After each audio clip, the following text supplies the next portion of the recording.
Les aventures de Gulliver à Lilliput.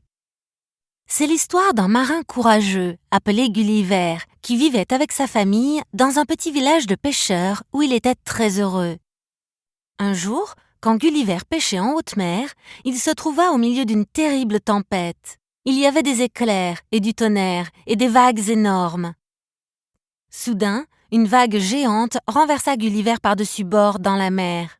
Il essaya de nager vers le bateau, mais il perdit rapidement connaissance. Lorsqu'il reprit connaissance, Gulliver se trouvait sur une plage de sable fin. Mais quand il essaya de se lever, il se rendit compte qu'il ne pouvait pas bouger parce qu'il était attaché avec des centaines de minuscules cordes ancrées au sol. Il regarda autour de lui et vit une armée de minuscules petits hommes. Certains avaient un minuscule petit cheval, d'autres des épées minuscules, et d'autres poussaient de minuscules petits canons. Gulliver essayait de se libérer des cordes et réussit rapidement à les briser. À ce moment, 1 million de minuscules boulets de canon fut tiré contre lui. Mais ils étaient si petits qu'ils rebondissaient sur la poitrine de Gulliver.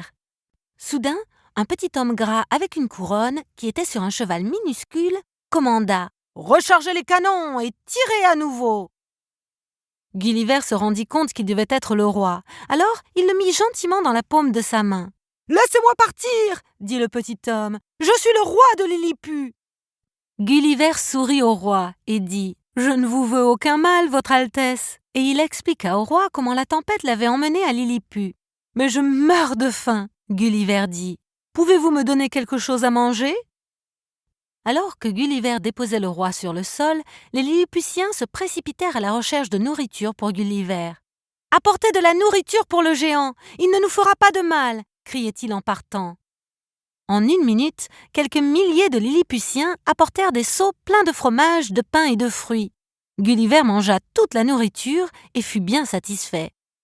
Au début, les enfants avaient peur de Gulliver, mais ils découvrirent rapidement qu'il était un ami et ils utilisaient ses jambes pour glisser et jouer à cache-cache dans ses poches. Bien que Gulliver soit heureux à Lilliput, sa maison lui manquait et parfois il regardait la mer et avait vraiment le mal du pays. Tout à coup, l'ensemble de l'armée de Lilliput arriva à la plage et tout le monde avait vraiment peur et criait « Des bateaux ennemis arrivent! Des bateaux ennemis arrivent !» Gulliver, qui observait, leur dit « Laissez-moi vous aider, petits amis !» Il se précipita alors dans l'eau et atteignit des centaines de minuscules petits bateaux qui tiraient de minuscules petits boulets qui rebondissaient sur le corps de Gulliver. Gulliver prit ensuite une profonde respiration et il souffla et souffla jusqu'à ce que tous les bateaux ennemis disparaissent dans l'océan. Gulliver fut reçu comme un héros. « Merci, mon ami, » dit le roi. « Vous avez sauvé notre pays. Y a-t-il quelque chose que nous puissions faire pour vous ?» Gulliver dit au roi à quel point sa maison lui manquait. « Nous allons vous aider, » dit le roi. Et tous les Lilliputiens travaillèrent dur pendant des jours.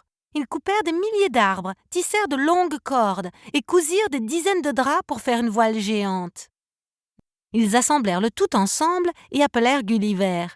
Ils avaient fait un radeau pour lui. Maintenant, il pouvait rentrer chez lui. Gulliver dit au revoir aux Lilliputiens et partit en mer pour être réuni avec sa famille. Bien sûr, personne ne croyait à ce village, mais Gulliver savait que son aventure avait été vraie. Fin.